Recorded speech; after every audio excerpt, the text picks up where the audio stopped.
All right, I do believe I'm live. DT2 Comics Chat here with a quick video about the breaking news of the Superman casting. They've cast David Corenswet and Rachel Brosnahan to play Clark Kent and Lois Lane, Superman and Lois, respectively, in the new Superman Legacy movie. Now, I've had a lot of people ask me what I thought about that. And the answer to that question is it's really too soon to tell. I'm glad that they got the physicality right. Both of them look like the respective characters that they're trying to play. So we don't know what the chemistry will be yet on screen, but at least they got the look right. But that's just a small part of the puzzle. It's too soon to tell. Okay. We've had other great actors in other situations where they didn't get the material that they needed. Brandon Routh in Superman Returns, he wasn't the problem. Fortunately, he got another chance in CW's Crisis to be Kingdom Come Superman, but Brandon Routh was never the problem with that film. Henry Cavill, as we know, it's been a saga. It's not just been a story, it's been a saga with Henry Cavill because he was perfectly cast, I believe, but again, didn't really get the material that he needed to really showcase the kind of Superman that he could have been, and many believe he should have been. I know you will always have those that say all the movies were perfect, but I don't agree. Okay. See, the challenge, I won't say it's a problem because it's not a problem unless you deem it so. The challenge with Superman is that Superman, maybe even out of all comic characters, is someone where you have to get it all right. If you don't get it all right with Superman, you have to get enough of it right to allow us to gloss over or let go of all of the things that aren't right. He's that iconic. Superman is the kind of character that once you become a part of the Superman family, you are never not a part. Okay, he's that iconic. He makes that much of a difference. So getting the look right, great, but you got to get his character right. You got to get the story right. You got to get the special effects right. You got to get the costume right. You got to, a whole lot of things you have to get right. Now, I can say with certainty that almost with 100% certainty that this movie is going to be divisive, but that's not necessarily a pre-slight on James Gunn. This movie is going to be divisive for this reason, because everybody's going to want to see their headcanon version of Superman on that screen. I know that's true for every superhero, but it seems to be extra true for Superman. Everybody's going to want whatever you think Superman is and whatever he means to you, that's actually what you're going to want to see on the screen. And so I can almost guarantee that this movie ends up being divisive. It ends up dividing fans once again because whatever we do see, for some people, it's not going to be that headcanon Superman that you wanted. Now, remember, with Donner's Superman, Chris Reeves Superman, who many agree is still the best version, Donner had multiple rewrites of that script. He brought in other people to help him punch up the script. And here's the thing, Donner's standard was verisimilitude. Verisimilitude. And if you don't know what that means in a practical application sense is that what would it look like if Superman were real? Let's do that. Donner got that. His co-script writers got that. Chris Reeve got that. Okay, if Superman were real, what would he look like? What would he move like? How would he act? What kinds of things would he say and do? That's what they got. That's why that film is still so treasured by many. I believe, as I said, that this film coming up is going to be divisive.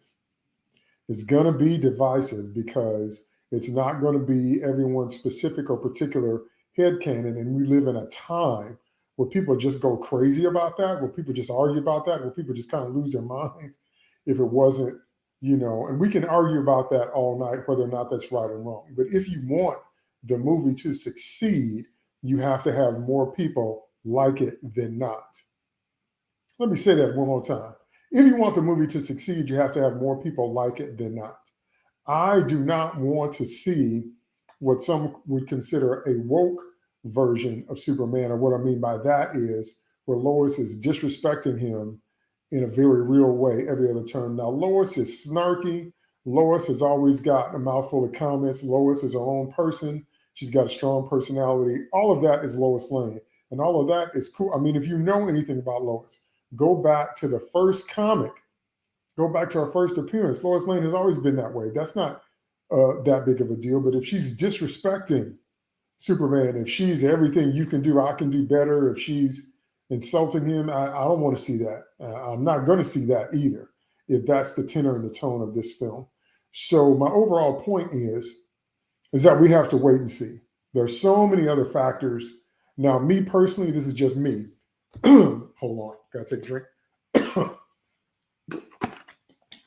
Me personally, I would not announce every step of the film as I put it together. That's just me, because it sets expectations in the wrong way, in the wrong vein. Excuse me. Excuse me. I'm sorry about that. And so there's going to be backlash. There's going to be pushback. There's going to be a whole bunch of things that I don't think we need going into this film, because this film really needs to succeed. This film really needs to get us back on a good foot in the DC Extended Universe. This film needs to be the film, because it's going to set the overall tone. Now, I already know that they're saying that Blue Beetle is actually the first movie. That wasn't the case at first, but now they're saying that the Blue Beetle film is actually going to be the first movie in Gunn's new DCEU world, and Superman Legacy will be second or third or whatever.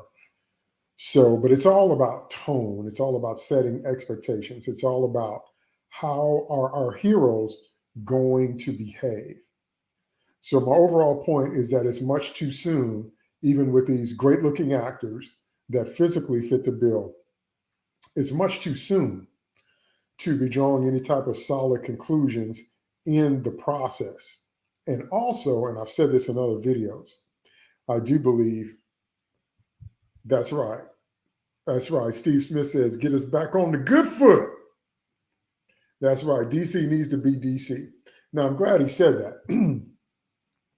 Oh, I know I'm overgeneralizing, and I know I'm going to get a lot of pushback, because I always do when I make overgeneralized statements, from the actually people. Actually, but actually, actually, I know that. But generally, did you hear me say generally speaking? DC is about gods that are pretending to be human. Marvel is about humans that got powers and their lives didn't get better. DC has always historically been generally, did you hear me say generally, more optimistic, more bright, more with an eye towards, I won't say a happy ending, but more with an eye towards the heroes find a way. Marvel has never been like that. So many Marvel heroes were born in brokenness. So many Marvel heroes were born in tragedy. So it's not that doesn't happen with DC because of Batman and everything, but I'm saying the tone of the DC universe, like Stephen said, get us back on track, on the good foot. DC needs to be DC. It needs to be full of hope. It needs to be full of optimism. It needs to be full of believing in the heroes and believing that they will save the day. It needs to be full of believing that their presence will make a difference. And one thing we know about Superman, the reason that the ending of Man of Steel was so divisive was because Superman always finds a way. I know he killed in the comics. I know about you don't have to send me to Phantom Zone panels. I get it. Okay. But overall, Superman always finds a way. Okay. That's who he is. That's why the other heroes follow him. That's why they admire him. That's why they look up to him. And because he was first, the other heroes get their inspiration from him. That's what Diana explained in Kingdom Come. You have got to understand that. You've got to understand that Batman, Flash, Green Lantern, Green Arrow, Black Canary, Canary, Red Tornado, John Stewart, you name it. Pick a DC hero, okay? They get their inspiration from Kal-El of Krypton. They get their inspiration from the Man of Steel. You know why? Because his whole tenor and tone and vibe is doing whatever it takes, even at the sacrifice of himself. His whole tone and vibe is serving others. He's not whining. He's not selfish. He doesn't have a small worldview. He instead is grateful for his adoptive parents. He instead is grateful for the planet that took him in when he lost his original planet.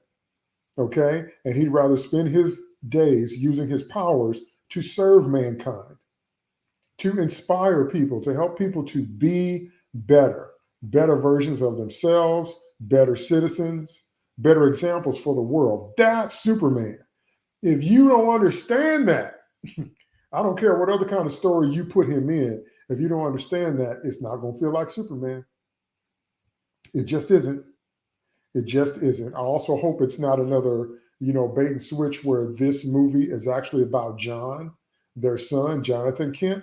If we want to have John Kent do a John Kent movie, what's wrong with that? But I hope this is not a situation where they lure us in with the promise of seeing Superman, but it switches and it's all about him, or it's Smallville 2.0. I don't want to see any of that. I want to see Superman being Superman in powers, in look, in character, in tenor, and in tone. Okay? And so that when we introduce the other heroes, they have something to look up to. They have a leader to follow. They have a reason to form the Justice League and follow him. See, all of that is riding on the Superman Legacy movie. Do you understand? It cannot be him being so introspective and so whiny and so full of angst and second guessing himself. It can't be that.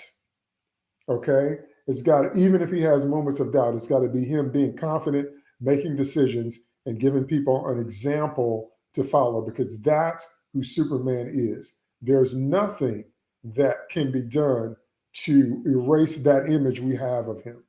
Nothing. We need that Superman. If we don't get that, so that's what I'm saying. This is most likely going to be divisive anyway, because of all the different headcanons that we're married to, but we got to get that right. And the other thing I hope it's not overly humorous. When I say overly humorous, it needs to have humor, but it doesn't need to be a low-key comedy. It doesn't need to have a snarky ending or a goofy ending to every scene. Okay? So those are just my thoughts. But I'm rooting for this movie. I'm just cautious because, as I heard Anne Boleyn say, it's a long way from bended knee to the altar. It's a long way from making a casting announcement to having a hit movie, and so much is riding on this film. They have found out the hard way that through The Flash and through the disappointing box office, that even if there's a movie they think is going to be a hit, if it doesn't perform well, it sets a tone. Shazam 2 didn't do well. Black Adam didn't do well. The Flash isn't doing well. Why do you think that is? Okay? So this new Superman Legacy movie is got to be it. It's got to be what we've been waiting for. And the last thing I'll say is, I know that depending on how old you are, that has everything to do with how you see The Last Son of Krypton. That has everything to do with how you see the Man of Steel. You might see Chris Reeve. You might see Tom Welling. You might see Henry Cavill. You might see Dean Cain. You might see Brandon Routh. You might see whatever version you grew up on. Nothing wrong with that. But here's the thing. Pay attention. The thing is, you got to get the core right. I'm amazed at the number of people that write and direct superheroes that don't understand that. Because, here it comes, there's a reason they've been popular for so long.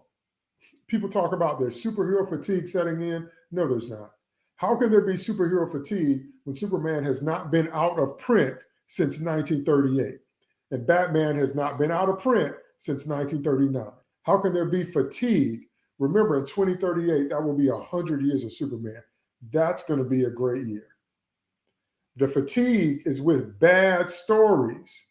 The fatigue is with mischaracterized versions of our favorite heroes. So the job of the production team is to do their research and find out which elements are the core elements that make the character popular. See, to me, that's just like writing superheroes one-on-one. If you want to create your own character, that's different. You can do whatever you want to do in that story world, which I do with my characters. But if you're getting an already established character, there's a reason or reasons that said character is popular and has been around for all this time. You must distill the character down to those basic reasons and make sure that that is on the screen.